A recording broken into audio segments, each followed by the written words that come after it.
Today I'm going to give you 5 signs that it's time to raise your prices. And there's actually a little asterisk tipping point item that I'm going to share with you as well. I've gone from charging $40 an hour as a consultant to charging $1,000 an hour. And every month I've got multiple people paying me $1,000 an hour. Honestly, I never ever thought that I would charge that much. I mean, that's better than what lawyers make for the most part.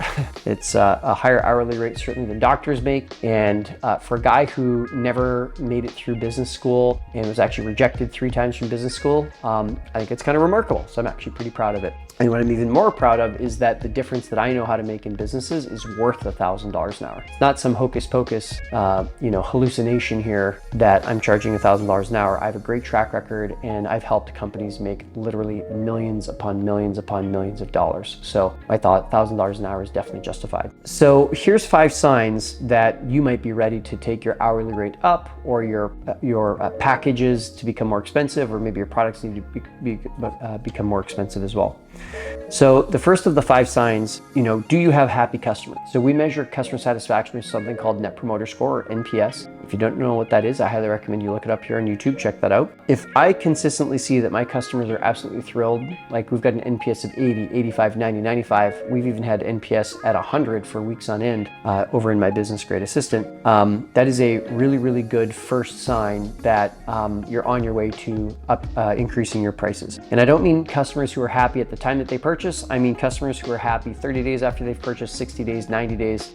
Let's give them a good sample size of what your business is all about and then ask them to see what they think. Second is if you're getting referrals, that means that people are really happy and they're spreading the word on you. And honestly, I think the 2 greatest compliments, the 2 truest indicators that you're doing a really good job and that your pricing is at least fair is when people refer their friends and when people repeat as clients themselves. So that's actually the 3rd of the 3 signs to watch for. First is happy customers, look at Net Promoter Score. Second is referrals, and 3rd is repeats. The 4th sign of 5 that it might be time to raise your prices is in your sales meetings, if you constantly are getting no price objections. If people are just basically grazing past the price and not even really asking about it, not even too concerned about it, never bringing it up like, ooh, I don't know if this is worth it, or I don't know if I can afford that. Like if that's just not happening, then that means that price is not a problem, or it most likely is not a problem. The 5th sign I'd look for is, do you have a growing body and a significant body of testimonials or evidence, like case studies, that you are doing a really, really great job?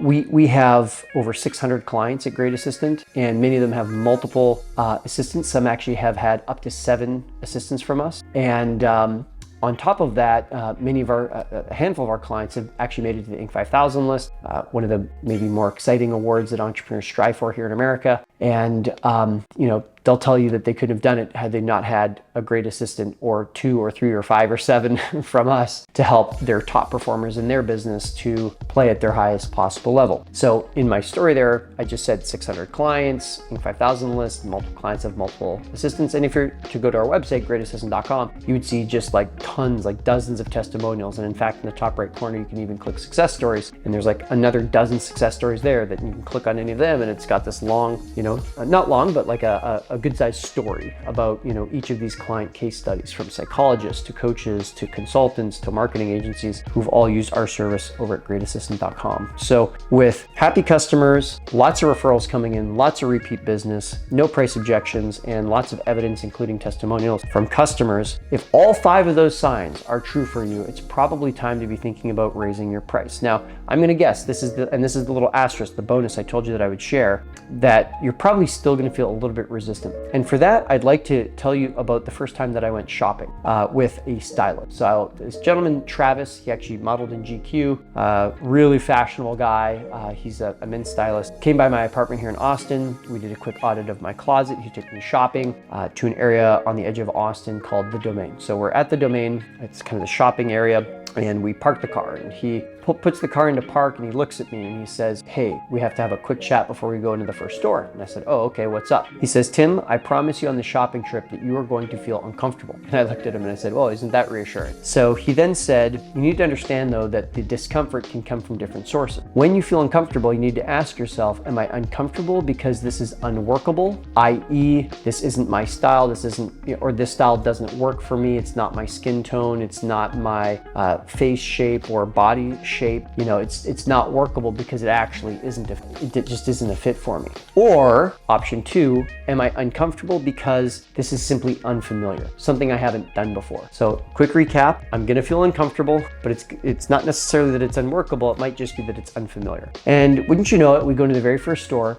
and he suggests that I buy these white sneakers, all white leather sneakers. Now I grew up in Canada and lived there for the first 34 years of my life, and we have a lot of snow and a lot of gravel and a lot of sand and salt, and the roads are very dirty, especially in the winter, and it's like winter half the year there. So the idea of white sneakers is absolutely ludicrous. So I've never had white sneakers. But now I'm in Austin, snow is basically never happens. It basically, like, there's not that much rain here. It's not like a Seattle or a San Francisco. And so actually white sneakers could work, right? But I'd never had them and it just felt weird to wear them. So he asked me, he said, hey Tim, those sneakers, are they unworkable or are they just unfamiliar? And I said, you know what? I think I'll give it a shot. I think it's just that they're unfamiliar. So I bought that, and on that day, I bought probably 9 other pieces, from sweaters and shirts to shorts and jeans and slacks and blazers. And I'm gonna tell you basically every single piece. I was like, ooh, this is uncomfortable, this isn't me. Like, all these objections were coming up. And Travis just kept asking me, okay, is it because it's unworkable or that it's just unfamiliar? And every single time I said, yeah, it's probably that it's just unfamiliar. So I bought everything he recommended, and wouldn't you know it, the pieces that I get the most compliments and I now love the most are all the things that Travis recommended for me on that day. So what does this have to do with raising prices? What it has to do with raising prices is sometimes raising prices is simply just a matter of being uncomfortable with the new price. And not uncomfortable because it's unworkable. Goodness gracious, we just said if you have happy customers, lots of referrals, lots of repeats, no price objections, and lots of evidence and testimonials, clearly it's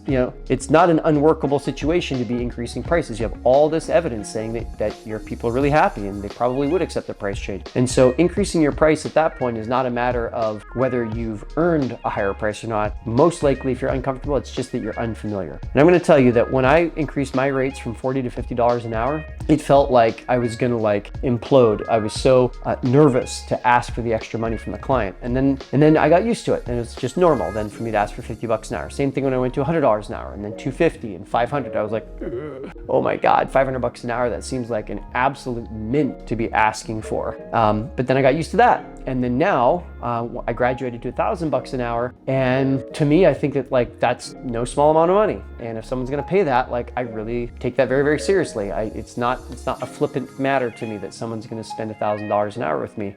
And I'll also say I'm very confident in it. I'm very confident because I know I can deliver tremendous value, and I'm used to saying $1,000 an hour. And so when it comes out of my mouth, it doesn't seem like I'm like, oh yeah, geez, it's $1,000 an hour. No. It's just, yeah, that's my rate. It's $1,000 an hour. And if you'd like to pay that, I'd be thrilled to work with you. So let's make sure that you've got happy customers, repeats, referrals, no price objections, some good evidence and testimonials to back up the good work that you're doing. And then from there, take a deep breath and raise those prices. My name is Tim Francis. I'm an entrepreneur in Austin, Texas, and I look forward to seeing you in the next video. Thank you so much.